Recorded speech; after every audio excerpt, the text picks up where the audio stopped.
Anjanam Shalakaya Chakchom Nitanjana Tasmai Shigurave Namaha Gurave Gurachandraya Radhikaya Tadalai Krishnaya Krishna Bhaktaya Tadabhaktaya Namo Namaha Namo Vishnu Padaya Radhikaya Priyatmane Shishimad Bhakti Vedanta Narayana Itinamini Vanchakalpatarubhyascha Kripa Sindhubhya Evacha Patidanam Pavanebhyo Vaishnavebhyo Namo Namaha Jai Shri Gurudev Ki Jai Jai Shivaratri Ki Jai Gaura Premanande Hari Bol. Eu consigo, antes de mais nada, é sempre importante, né, a gente pedir misericórdia inconcebível e sem causa aos nossos mestres espirituais, Nityalila Prabhupada, Sutaroshya Simad Silavakti, Krishna Narayana Goswami Maharaj, e da mesma forma o Siksharu, Shilavakti, Vigyana Bharati Goswami Maharaj, a constelação de todo o nosso privado, Guru Parampara, e a todos vocês aqui presentes em minhas reverências. Eu sei que eu estava falando hoje de manhã, acho que foi no Prabhu Chaitanya, que ano passado a gente teve a possibilidade de passar esse grande festival na Índia, né? E foi muito interessante a gente ter participado, a despeito de algumas coisas a gente não compreender, porque quando você fala em Shiva Tattva, né, verdades filosóficas estabelecidas sobre o Senhor Shiva, é algo assim de uma complexidade muito grande, né?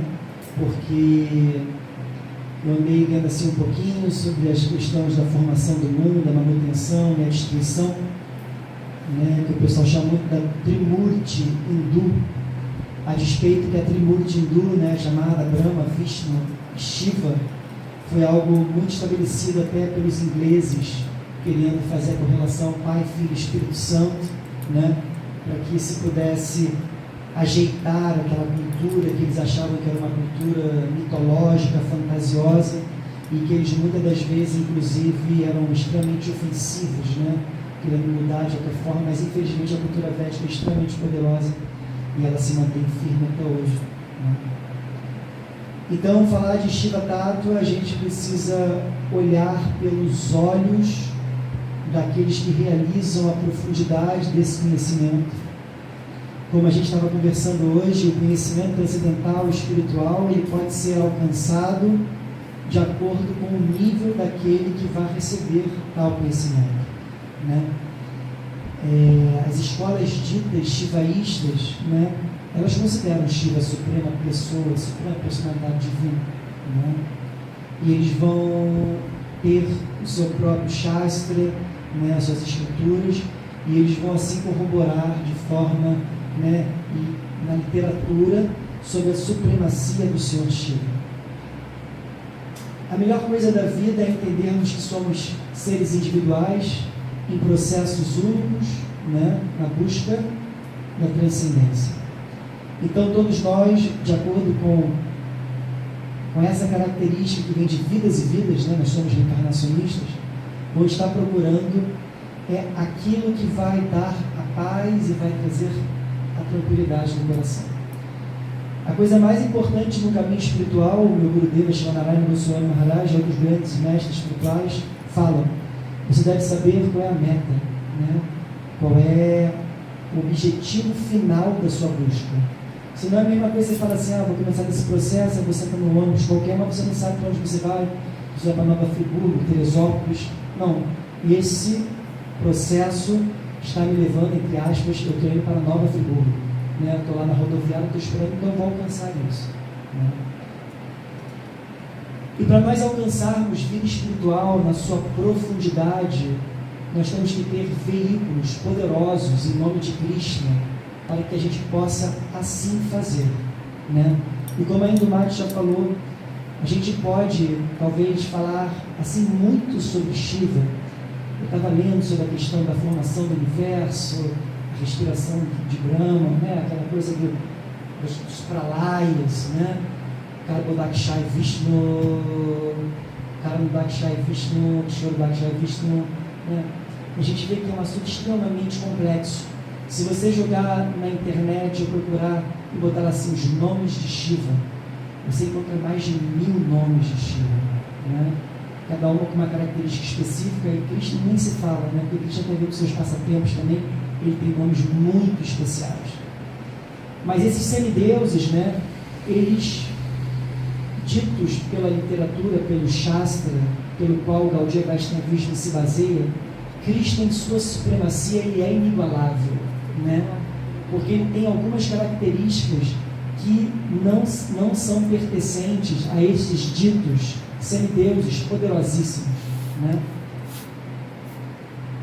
E quando a gente fala em Shiva, a gente pode pensar assim como a Ellen falou: Shiva é o responsável pelo modo da ignorância. Isso é mais uma daquelas tarefas cumpridas, pedidas por Krishna em relação aos modos da energia material, né? Então as pessoas têm assim uma coisa pejorativa: Shiva, ele é responsável, entendeu? Pela energia, né? Que é modo da ignorância, né? Então o pessoal toma isso de forma pejorativa, mas na realidade a plataforma que se encontra um semideus, ele pode se estar manifesto na sua plenitude como semideus, ou apenas numa manifestação parcial. E assim faz Shiva, muitas das vezes, né? E em função disso, Shiva, ele vai ter essa característica muito importante de ter tarefas muito peculiares e muito difíceis para serem estabelecidas. Você imagina, né, a característica do próprio Shiva, quando você vê Shiva, né, e por sinal Shiva é extremamente conhecido, ele é chamado do Adi Yogi, né, o primeiro yogi, né, aquele responsável, né, por todo o desenvolvimento do yogi, como a minha irmã espiritual falou, em relação às práticas passadas pela sua própria esposa. Mas as tarefas assim extremamente difíceis para o mundo material são colocadas na mão daquele que Krishna confia muito. E existem vários passatempos, que é uma característica das almas extremamente elevadas, não diferente de Shiva, né? Onde eles se consideram extremamente pequenos, incapazes, né? E se sentem preteridos pelo Senhor Supremo em função das tarefas que são assim dadas, né? A passagem clássica, né, do conhecimento da figura de Shiva, como a Ellen falou, né? Tanto é que eu até fiz um comentário. Eu me lembro quando a gente estava na Gauravani em Gaudiya Mata e eram celebrados Shivaratri, né? Eu estava vendo, né, Mahashivaratri, porque Ratri significa noite, a grande noite de Shiva, né? Maha, a grande.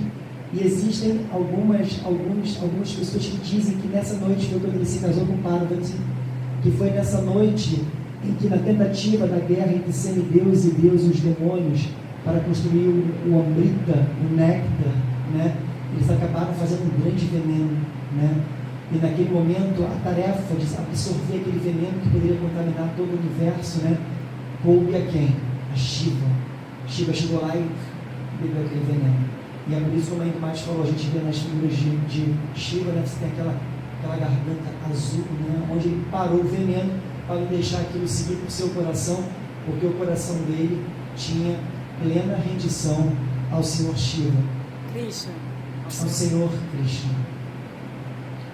Outra coisa também que eu achei muito interessante nessas questões do simbolismo que a Ellen viu foi em relação, você vai ver sempre Shiva no lado de um touro branco, né? Você imagina, a gente sabe o que são os touros, né? A gente já esteve na Índia e a gente já viu algumas touradas. A gente vê que é algo totalmente indomável, né? Indomável é a mente, indomável são os nossos sentidos, né? E Shiva, ele andava sobre um touro branco, muito forte, viril. Isso mostra que Shiva, esse yogi tão perfeito, ele é capaz de fazer o controle pleno daquele que é, né, o mais difícil, que é você conseguir controlar um touro. Então essa é uma expressão simbólica. Uma coisa também muito interessante, né? Como a gente está falando da noite de Shiva, significa uma noite realmente de transformação, uma noite, como é dito aqui, de regeneração e destruição. E você vê que Shiva, nessa forma aqui como Nataraja, ele tem um halo de fogo queimando o tempo inteiro, né? E aí, como ela falou, né? Tudo que é tocado pelo fogo, eu tive um exemplo recente, que meu pé não é mais o mesmo. Foi purificado por Shiva. Entendeu? E aí a gente fala assim, tudo que é tocado pelo fogo, você pode botar uma comida crua, vira uma boa brochada, né, cozinhada, né? Então o fogo tem essa capacidade, tudo que toca no fogo, geralmente não vai ser mais, né, não vai mais permanecer o mesmo. Então, Shiva, dentro da nossa filosofia, como foi dito, a gente estudou aqui as aparadas, né, em cantar os santos nomes, nós vimos que uma delas seria a gente colocar em nível de igualdade, né, esses semideuses, Brahma, Shiva e Krishna. Mas ao mesmo tempo, esses grandes sábios, eles são muito cautelosos em dizer o quanto nós devemos respeitar esses semideuses, porque eles são seres criados pelo próprio Senhor, com tarefas importantíssimas, que não caberiam, como a Indumati Gaugudia falou, não, isso aqui eu não posso passar mais para ninguém. Você imagina o próprio Senhor dar uma instrução para você falar contrário a Ele, contrário à devoção a Ele. Isso é extremamente, né, delicado. Se a gente vê também nessa roda aqui, não apareceu aqui a foto, mas tem um anãozinho no qual Shiva pisa em cima do anãozinho. Esse anãozinho simboliza a nossa ignorância, né? E a gente vê que todas na dança, que essa aqui é uma forma de Shiva chamado Nataraja. E Nataraja significa o rei da dança. Porque dizem que enquanto o universo ele está rodando, tem inclusive um tamborzinho, ele vai marcando o compasso de todo o universo, o tempo inteiro. E ali ele está dançando, dançando.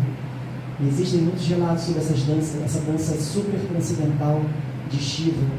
Uma outra coisa que me chamou a atenção, você vê que Shiva ele tem uma série de serpentes no pescoço, isso geralmente são najas, são cobras extremamente venenosas e que personificam o que? A morte, né? Então Shiva está ali onde a morte, o que é a morte para ele? Ele tem o pleno domínio sobre aquela situação. Ele ultrapassou os titanes da morte, assim como a questão da lua. Ele também não está mais vinculado às questões das mudanças da lua, ou seja, da nossa identificação com as fases, como ele falou, né? Assim, com os nossos humores. Como ele é um yogi, o yogi está sempre, como a gente vê com a Bhagavad Gita, ele é sempre reto nos seus sentimentos, ele está sempre sereno. Se é frio, calor, se é fome, se é sede, ele está estabelecido no absoluto. E Shiva é assim, plenamente, né? Vou falar agora sobre os passatempos de Shiva, 2 passatempos específicos, porque nós sabemos que todos nós, na plataforma mais elevada do reino divino, né, onde o próprio Senhor Supremo, ele não se manifesta na sua Aishwarya, na sua opulência, na sua riqueza, mas sim na sua suprema doçura, e ali naquela plataforma ele nem sequer é reconhecido como o próprio Senhor, como Deus. E nessa plataforma, que é a plataforma em que a gente ousa a falar, ousa a tocar nesses assuntos, né? Shiva também, ele tinha um interesse muito grande em saborear essas doçuras transcendentais do reino divino, de Goloka Vrindavana, onde o próprio Senhor tem trocas indizíveis com seus eternos associados, né? Principalmente em um passatempo, que é um passatempo onde chega a supremacia das trocas amorosas num humor extremamente elevado, né? Que é a dança da raça, que é uma dança transcendental que acontece no mundo espiritual e que é mal baratada por todos aqueles transcendentalistas que não compreendem a posição única do Senhor Cristo. Só uma dúvida, qual das duas danças ele participou? Qual Não das sei. duas danças da raça? Não sei se foi a do outono, se foi... Acho que o Gurudeva não cita isso. Eu não sei, aqui no texto não tem sobre isso. Bom, vamos lá. Eu vou ler aqui nesse livro, que é um livro fantástico. Shiva A Tattva. verdade A compaixão divina revelada. Shiva Gurudeva. Né? E que fala sobre um pouco sobre Shiva Tattva, como meu irmão espiritual que fez a tradução desse livro, Mahakala Prabhu, ele fala que aqui é apenas um vislumbre mas Gurudev ele tenta pegar uma essência dentro da nossa escola, Gaudiya Vaishnava, para a gente entender quando a gente se aproximar de Shiva, né? Qual é a visão que nós temos que ter. Assim como a gente vai conversando hoje, quando a gente se aproxima dos Vedas, o que a gente quer dos Vedas? Que é a literatura transcendental mais antiga, mais abrangente, mais determinante em termos de autorrealização. Ela é como uma árvore de frutos que vai ter fruto para as mais diversas pessoas. Então, da mesma forma, as pessoas hoje, talvez, né, elas estejam cantando Om Namah Shivaya, mas você pode cantar esse mantra, que é um mantra de saudação, de adoração a Shiva, mas você pode pensar em Shiva nas suas diversas formas, né, e na forma como você quer se relacionar com ele. Então aqui tem um passatempo muito interessante, eu vou falar 2 passatempos, um do Sanatana Goswami, como a Indumati falou, as bênçãos. Eu tenho pão de queijo. Então, um passatempo, como a Indumati falou, Shiva, quando a gente vai pedir coisas para Shiva, ele é muito pegadinha, porque você vai lá, você adora ele, mas ele vai dar situações que vão te deixar em boas enrascadas, mas essas enrascadas, no final de tudo, é que para você entenda quem é o Senhor Supremo. Porque qual é o papel do devoto perfeito? Sempre exaltar o seu Senhor. Ele nunca quer as glórias para si mesmo. Então, como a Indumati falou, ele deu muitas bênçãos e várias lilas manifestas de Krishna para muitos demônios, Ravana, né, e outros vários, né, que fizeram grandes austeridades, né. Mas na realidade, isso tudo era para incrementar os passatempos de Krishna, é para dar ensinamentos a gente, faziam parte da lila, mas cabia esse papel miserável de dar bênção a demônio para Shiva, né? Então vamos lá. Nesse livro aqui, o Deus fala o seguinte: o Senhor Shiva, ele queria se tornar uma gopi.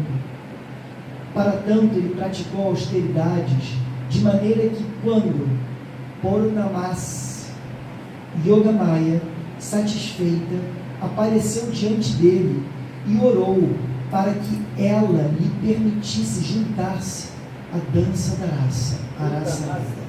Purnamas Yogamaya. Purnamas.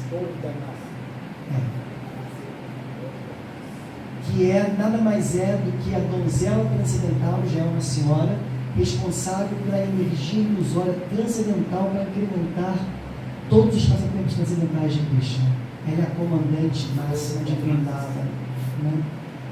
E aí Shiva, ele falou assim: puxa vida, eu queria me tornar como essas donzelas que conseguem participar de trocas muito especiais com o Senhor Supremo, o Senhor Shiva. E continua. Shiva começou a fazer grandes austeridades e Yogamaya, Purnamasi, chegou e falou: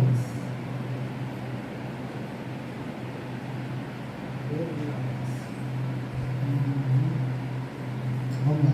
Satisfeita, apareceu diante dele, orou para que lhe permitisse, ele orou, juntar-se à dança da raça.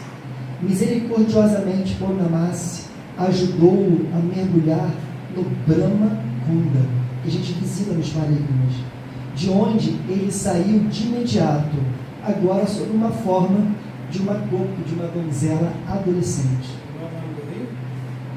Brahma Kunda, Kunda Unda.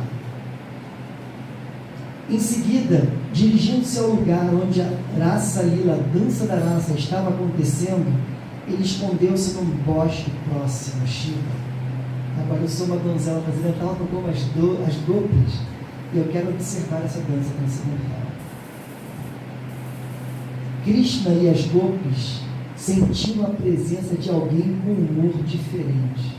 Deu uma quebrada naquelas trocas. Tinha algo diferente. Perguntaram-se uns aos outros: por que você não está tão feliz hoje? Qual é o seu problema? Sentindo que não estava fluindo com os outros dias, né? Aquela vibe transcendental. Após sondarem aqui e ali, descobriram uma nova gopi, a qual perguntaram: quem é você? Qual é o seu nome? Quem são os seus pais? Como se chama o seu esposo? Onde fica a casa dos seus sogros? Ixi, pegaram o Shiva, né? Só faltou Quem o CPF. são seus pais? Fizeram aqui um questionário grande. Quem é você? Qual é o seu nome? Quem são seus pais? Como se chama o seu esposo? Que as duas são casadas. Alguns. De onde fica a casa do seu sogro? Sim. Que isso? Como Shiva não sabia responder aquelas perguntas, isso é descrito. Elas começaram a dar uma pequena surrinha em Shiva. Começaram a espancar Shiva. Como é dito aqui, começaram a esbofetear Shiva, né? Até as suas bochechas ficarem inchadas e ela cair no choro. E aí Yogamaya, Purnamasi, aparece novamente. E aí ela falando agora, salve-me, salve-me, não quero jamais voltar a Vrindavana. E não ousarei jamais a participar de alguma forma da dança da Rasa Lila. Ali chegando, Purnamasi pediu às gopis que tivessem misericórdia do Senhor Shiva. Ela é o objeto da minha misericórdia, do desejo do Senhor, emanou do desejo do Senhor Krishna. Yogamaya Purnamasi, ela é simplesmente a energia ilusória transcendental de Krishna. Nada acontece no reino transcendental se não for um desejo de Krishna. Então, para ela ter permitido Shiva entrar no Brahma Kunda, se tornar uma gopi, não era um desejo dela, ou de coisa do Shiva. O próprio Senhor Krishna queria assim, e ela revelou isso para as gopis. Isso não é um desejo de Shiva. Ela falou aqui, né? Isso emanou do desejo do Senhor Krishna. Então, logo Krishna desejou realizar a sua dança da raça. Assim que ele resolveu fazer a dança da raça, ele falou, eu queria que Shiva pudesse participar. Krishna desejou realizar a sua dança da raça com Simati Radhika, a personificação de sua potência de prazer, e manifestou-se do seu lado esquerdo Simati Radharani, e do seu lado direito, olha que interessante, Gopishna Mahadeva. Então, Gopishna Mahadeva é uma manifestação direta do próprio Senhor do seu lado direito. Olha que coisa. Então, quando Gopishna Mahadeva se manifesta no Brahma Kunda, ele está sendo manifesto do próprio Senhor Krishna. Olha o poder de Shiva na sua posição mais transcendental, e que nós vamos estar falando, quem é Gopishna Mahadeva? Gopi, né, são as donzelas. Ishvara significa o controlador. Então ele é aquele que é controlado pelas gopis, pelas donzelas transcendentais de Krishna. A forma de Shiva que mora... Eita, eu fui lá para cima, gente. Eita. Deixa eu voltar aqui, peraí.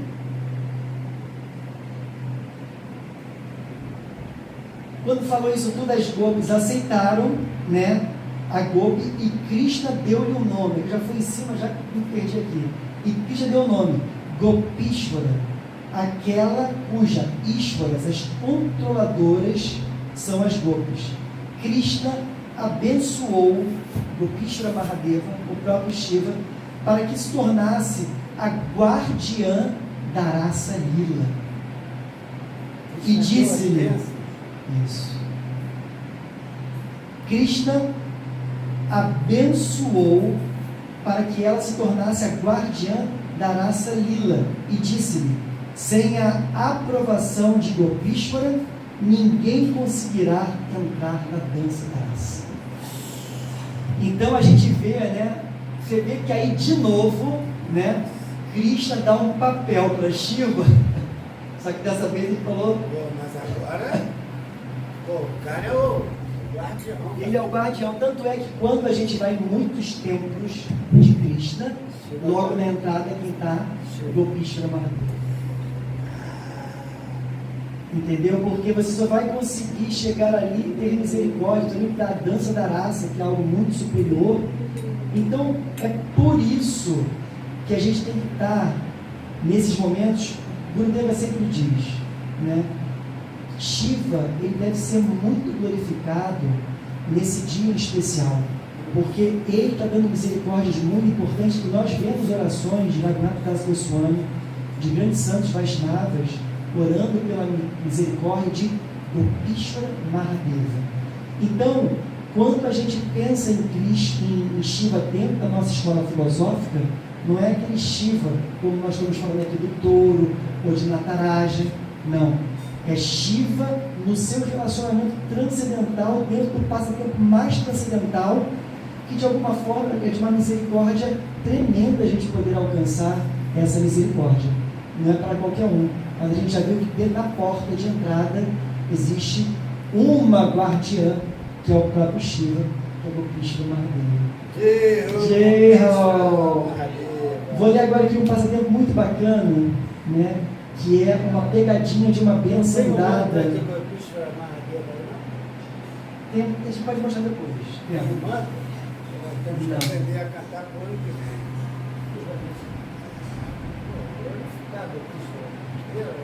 Vou ler aqui um passatempo muito legal. Ano que vem, vamos.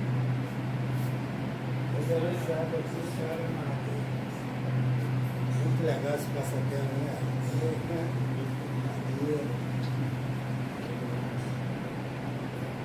Os Chivas não gostam desse passatempo. Vou ter uma foto aqui depois. Porque Shiva é uma donzela. Então que a gente possa pedir para Krishna, como disse a minha irmã espiritual, que Shiva hoje possa destruir muitas concepções, Shiva, né? Muitas concepções, muitos anartas, tudo aquilo que nos impede a caminharmos nessa plataforma transcendental, né? Que a gente possa se renovar, né? Puxa vida, é um passatempo muito interessante. Vou tentar falar de forma improvisada, né? Um Brahmana eu esqueci da região, mas pouco importa. Ele foi uma vez, ele conseguiu, através de austeridades, de alguma forma, ele conseguiu ter um darshan do Senhor Shiva, né? E o desejo principal dele qual era? Ganhar uma grana para ter um dote para casar a filha, né? Então a gente vê que, tipo assim, isso é muito clássico, como ele mais falou aqui, né? As pessoas procuram muito os semideuses, né? E eles são, ok, você quer isso? Ok, vou te dar.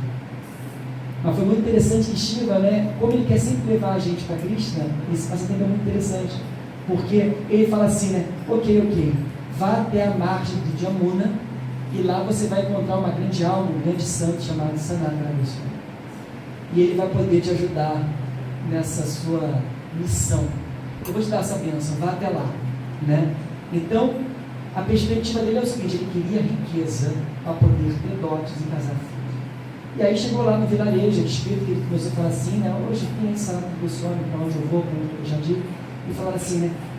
Tem Sanatana Goswami, eu acho que é aquele senhor que fica ali. Ele se aproximou, um mendicante, comendo basicamente aquelas coisinhas de lama no Biramuna, comendo só sorinho de leite, embade no profundo, né? E aí, quando ele chega lá, ele fala, né? Olha, eu vim aqui, ele fala, ele reconhece, ele se apresenta, eu vim aqui porque o senhor Shiva falou que o senhor poderia resolver esse meu problema. E aí, ele ficou pensando assim, né? Puxa vida, mas que estranho, eu não tenho absolutamente nada para realizar o que ele está me pedindo, né? A pessoa aqui extremamente gigante, né? Mas, ao mesmo tempo, ele falou assim, mas Shiva é muito maneiro. E eu sei que Shiva tem umas pegadinhas, né?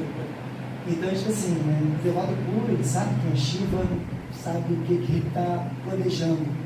Ele falou assim, ok, vamos ver de que forma eu posso ajudar. Eu tenho uma pedra filosofal, que é a Chintamani, né? Existem várias explicações desse passatempo que eu já vi, mas nesse, né, o guru dele, ele fala o seguinte, ali as margens do Yamuna, em algum local, eu deixei essa pedra, talvez ela deve ter já, né, ficado ali na beira, né, e com a lama, com tudo, se perdeu. Mas essa pedra pode talvez resolver esse problema. Ele foi louco. E ele, quando foi lá, ficou procurando Yamuna, até que enfim encontrou, né?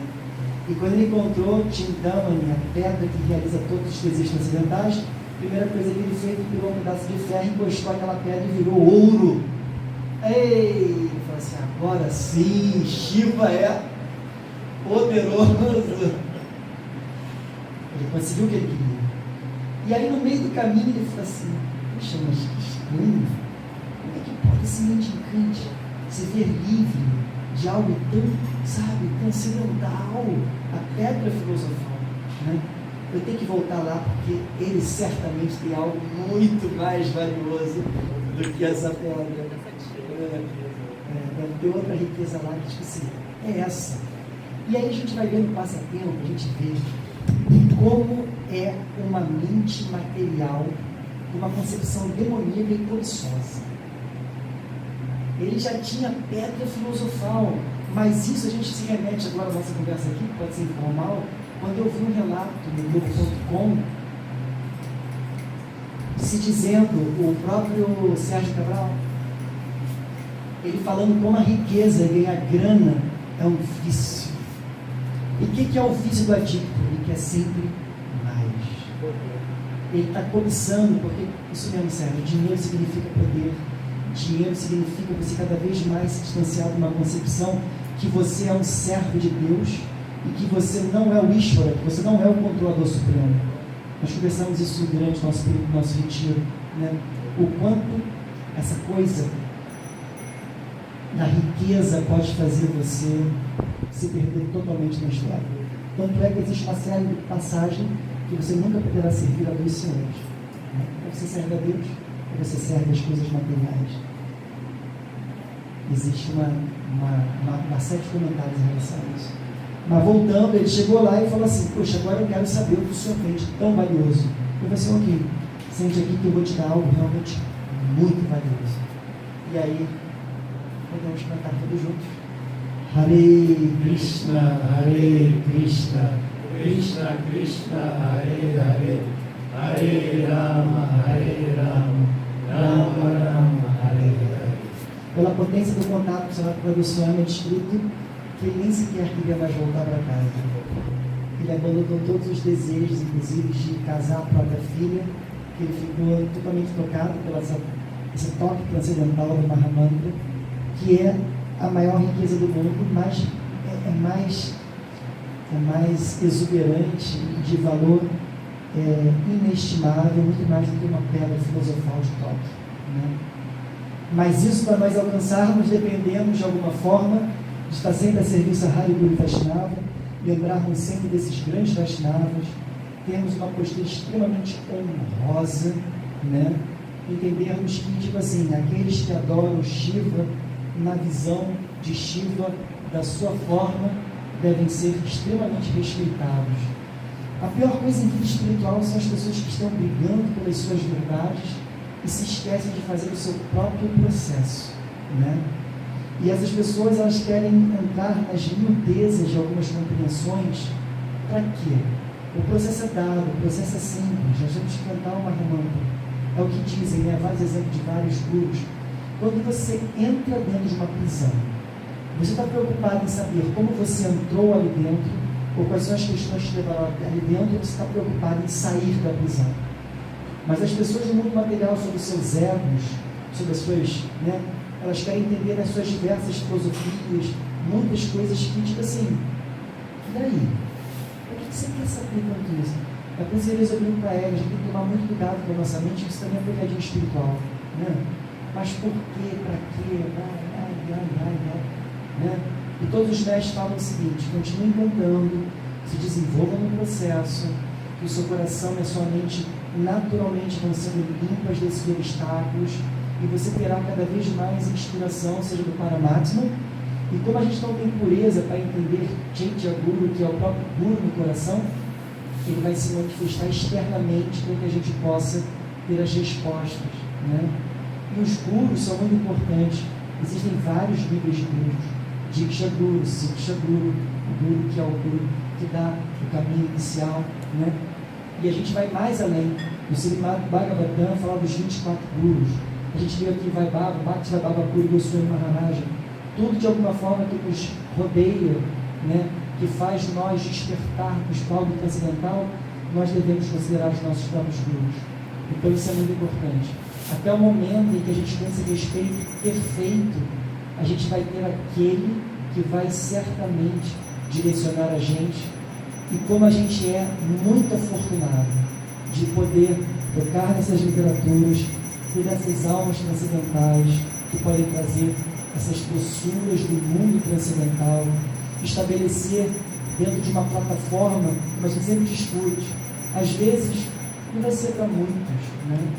Mas que a gente possa se absorver numa possibilidade de talvez sermos poucos, mas devemos fazer valer o que nós estamos recebendo nessa vida. Porque isso é uma ofensa, né? É uma ofensa a gente malbaratar o conhecimento.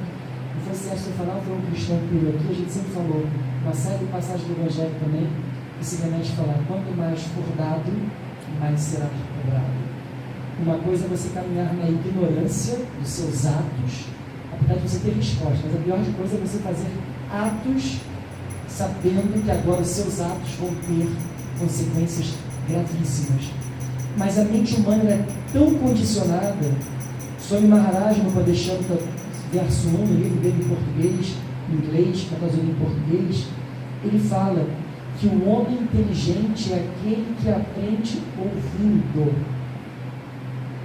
Um sábio, uma pessoa capaz. Mas ele falou que o outro, ele ouve, não entende. Ele vê que o amigo foi preso, ele não entende. Ele é preso, ele não entende. E quando ele sai, ele volta a roubar de novo. Então, isso é a condição da alma condicionada. Ela passa, como a gente leu aqui na canção, nós estamos bebendo veneno puro na existência material.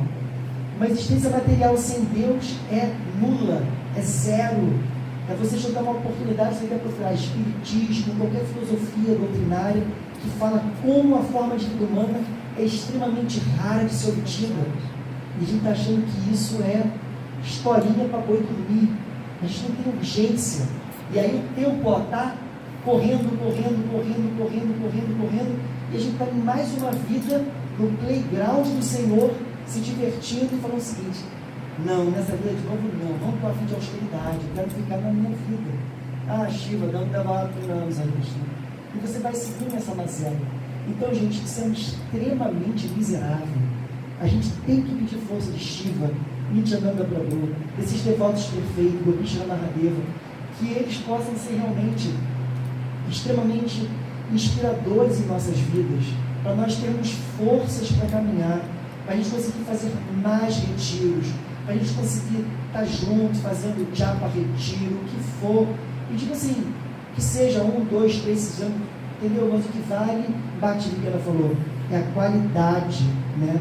E aí eu vi agora uma coisa na cabeça que eu não queria já te falar.